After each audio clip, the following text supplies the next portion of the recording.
Hello students, welcome to the Sapna school YouTube channel. नमस्कार विद्यार्थ्यांनो, आज आपण द फॉल ऑफ ट्रॉय 3.2 हा जो लेसन आहे, हा लेसन तुमच्या 9th standard English course book मधला आहे आणि या लेसनचा आपण अनुवाद म्हणजेच अर्थ समजून घेणार आहोत. तर द फॉल ऑफ ट्रॉय हा जो लेसन आहे तो पार्ट 1 आणि पार्ट 2 या दोन भागामध्ये विभागलेला आहे. आपण सगळ्यात पहिला पार्ट 1 हा पार्ट समजून घेऊयात.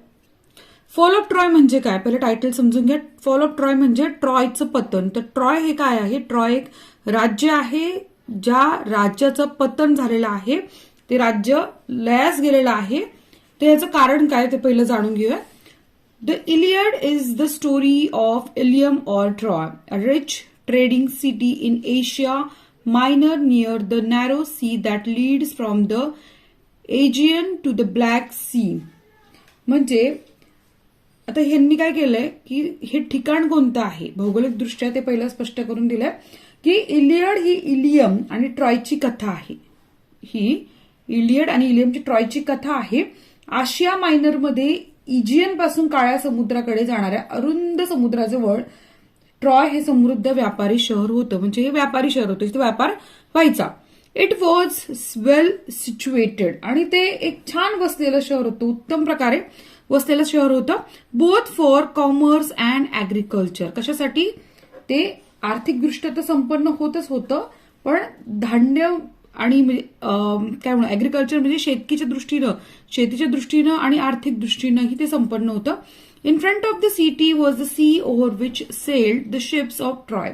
आणि त्या शहरामधून वाहून माल आणि धान्य वाहून नेणारी ट्रॉयची जहाजं त्या समुद्रातनं जातात,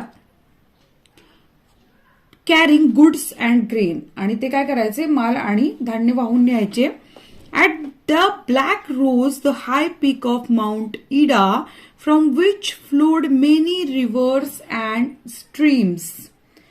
तो समुद्राबरोबर शहरासमोर आहे आणि मागच्या बाजूला समुद्राच्या इडाचं उंच शिखर आहे, माउंट इडाचं. आणि या पर्वतातनं अनेक नद्या झरे वाहतात. जसं आपल्या हिमालयातनं गंगा नदी वाहते, ब्रह्मपुत्रा वाहते, त्याच प्रकारे या माउंट इडामधनं अनेक प्रकारच्या नदी आणि झरे वाहतात. The valleys among the hills were well watered and fertile with corn growing in fertile fields and cattle feeding on rich grass of the meadows while ship fed on the slopes of the hill. आता बघा, टेकड्यातील दऱ्यातून भरपूर पाणी आहे, त्या सुपीक आहेत. म्हणजे टेकड्यांची जमीन कशी सुपीक आहे. सुपीक जमिनीतून धान्याचं पीक निघत असे आणि कुरणातील सकस गवतावर गुरं चरली जात. तर त्याच टेकड्यांच्या उतारावर मेंढ्या सुद्धा चरल्या जात होत्या. तुमच्या डोळ्यासमोर आता एकूण ट्रॉयचं चित्र उभं राहिलं असेल. Round their city the Trojans had build a strong wall so that no enemy should attack them from the sea. म्हणजे आता बघा, समोर समुद्र आहे, मग समुद्रावरून शत्रूंनी हल्ला करू नये यासाठी ट्रोजन लोक, हे ट्रॉयचे कोण आहेत? ट्रोजन लोक. या ट्रोजन लोकांनी काय केलेलं आहे की नगराभोवती भक्कम भिंत बांधली आहे आणि ती भिंत इतकी रुंद जाड होती की लोक तिच्यावर उभं राहू शकत होते. कारण कसं आहे, आता बघा, आपण आपल्याकडचे किल्ले तुम्ही पाहिलं असेल, किल्ल्यावर कधी गेला असाल तर किल्ल्याच्या कडेला कशी तटबंदी असते ना, तशी तटबंदी त्यांनी बांधली होती. The wall was so broad that people could stand and sit and walk on it. ती भिंत इतकी रुंद होती की लोक त्याच्यावर बसू शकत होती, त्याच्यावर ते उभे राहू शकत होती आणि चालू शकत होती. The great gates stood open and people could go to the sea shore outside and come in as they pleased. म्हणजे त्याला त्या भिंतीला एक गेट होतं, दरवाजा होता, एकदम भव्य दरवाजा होता आणि तो कायम उघडा असायचा. म्हणजे लोकांना मर्जीनुसार समुद्र किनाऱ्यावर जाता यायला पाहिजे, येता यायला पाहिजे आणि त्यांना हवं ते करता मर्जीनुसार जाता येता यायला पाहिजे असं होतं ते. पण काय बघा, but in time of war the gates would be closed and then the city was like a strong fortress quite safe from all attack, protected by the walls surrounding it as well as by the hills behind. म्हणजे जेव्हा मात्र युद्धाची परिस्थिती व्हायची त्यावेळेला मात्र ती तटबंदीमुळे कसं शहराला रक्षण व्हायचं, दरवाजे बंद केले जायचे आणि मागच्या बाजूला जी टेकडी होती आणि एकूणच ही तटबंदी होती याच्यामुळं हे एकदम संरक्षित असं हे शहर बनायचं आणि सर्व हल्ल्यापासून हे सुरक्षित व्हायचं. Thus, Troy was a strong city. आणि ट्रॉय नगरी कशी होती? भक्कम होती. Strongly protected by its walls and strongly defended by its brave soldiers. जितकी तटबंदी महत्वाची होती तितकेच तिथले सैनिक सुद्धा कसे होते? खूप शूर होते. But all the kings and heroes of Greece had declared war against the Trojans because आता बघा पण काय झालंय की ग्रीसचे जे हिरोज होते आणि बाकी राजे होते म्हणजे ग्रीसचे सर्व राजे आणि योद्ध्यांनी काय केलं? ट्रोजन विरुद्ध मात्र युद्ध पुकारलं. त्याचं कारण जाणून घ्या, फार कारण महत्वाचं आहे. Paris a prince of Troy म्हणजे हा जो ट्रॉय शहराचा जो राजकुमार होता पॅरिस, त्याचं नाव काय आहे? पॅरिस. Had persuaded Helen. त्याने काय केलेलं होतं? परस्युएडेड हेलन म्हणजे त्यांनी काय केलं? ट्रॉयचा जो राजकुमार होता पॅरिस, त्यांनी Greek Raja, wife of Greek king Menelaus, तर यांनी मेनेलॉसची जी बायको होती तिला पळवून आणलेलं होतं किंवा पळवून लावण्यासाठी फूस लावलेली होती. टू इलोप विथ हिम म्हणजे यांनी एका राजाची बायको पळवून आणली होती. And he had brought her to Troy आणि तो तिला ट्रॉयमध्ये घेऊन आला. त्यामुळे हे सगळं प्रकरण इतकं वाढलं होतं की ग्रीकच्या सगळ्या राजांनी त्याच्या विरुद्ध ट्रॉय विरुद्ध युद्ध पुकारलं होतं. The Greeks wanted to take revenge on Troy for the wrong done to Menelaus. तर मेनेलॉसची जे वर्तणूक वाईट केलेली होती ना पॅरिसनं, त्याबद्दल त्यांनी सगळ्यांनी युद्ध पुकारलं होतं. They sailed to Troy and laid siege to the city. आता त्यांनी काय केलं माहिती का? की ते जहाजातनं ट्रॉयला आले आणि त्यांनी शहराला वेढा घातला.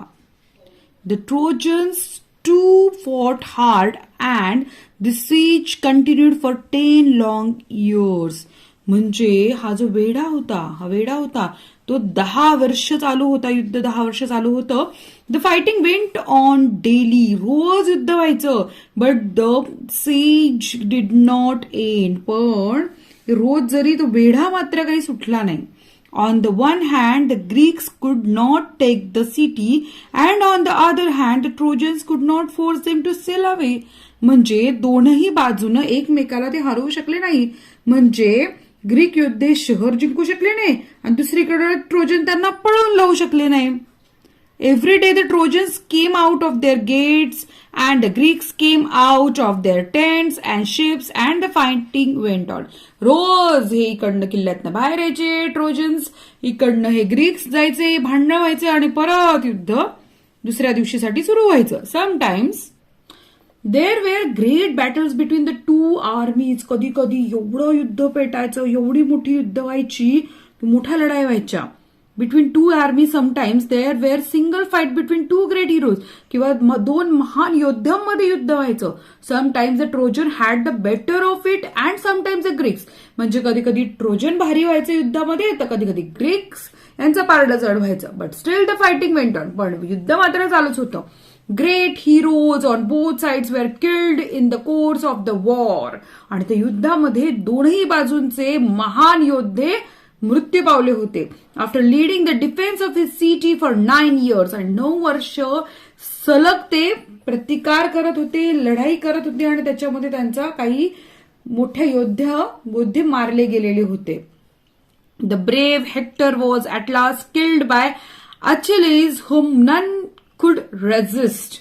आणि पुढे काय झालं होतं माहिती का? शूर हेक्टर अकिलेस कडून मारला गेला. त्याचा कोणी प्रतिकार करू शकत नव्हतं. But Achilles himself was killed later on by a poisoned arrow that enter his heel, the only part of his body where he could be bounded. म्हणजे विचार करा की तो जो अकिलेस होता ना, तो मृत्यू पावला. कशामुळे? पॉइझन्ड एरो त्याला टाचेला लागल्यामुळे. त्याच्या शरीरामध्ये सगळ्या अवयवांना जखमा झाल्या होत्या. फक्त त्याचं काय झालं होतं? पायाचं जी आपण काय म्हणू त्याला, तळवा असतो पायाचा, त्याची टाचच तेवढी राहिली होती शिल्लक. हे म्हणजे टाचच राहिली होती. ज्याला जखम नव्हती, अख्ख्या अंगाला त्याला जखमा झाल्या होत्या. आणि त्या टाचेला जेव्हा तो विषारी तो एरो येऊन लागतो त्यावेळेला तो मृत्युमुखी पडतो. The only part of his body where he could be wounded. Still later Paris himself was killed. आणि पॅरिस सुद्धा मारला गेला होता, विषारी बाणानेच मारला गेला. Also by poison arrow. The Trojans were tired of being shut up in their city. आता ट्रोजन सुद्धा शहरामध्ये बंद होऊन वैतागले होते, कारण 9 वर्षाचा मोठा कालावधी गेला होता. And the Greeks were longing to see their homes again, but still the fighting went on. आणि ग्रीक सुद्धा आपल्या घरच्यांविषयी त्यांना आठवण येत होती, त्यांनाही परत जावं असं वाटत होतं, तरी सुद्धा लढाई ही चालूच होती. आता पुढे काय होतंय पार्ट 2 मध्ये फार क्युरिओसिटी मला जाणून घेण्यामध्ये. पण या अगोदर आपल्याला ह्याचा इंग्लिश वर्कशॉप सोडवावं लागणार आहे. त्याचे मार्जिन क्वेश्चन जे आहे ते आपल्याला सोडवावं लागणार आहे. तर आपण ते दोन्ही व्हिडिओज तयार करूया. ते बघाच तुम्ही. आवडला तर नक्की लाईक करा, चॅनलला सबस्क्राईब करा. भेटूयात नेक्स्ट व्हिडिओमध्ये. धन्यवाद.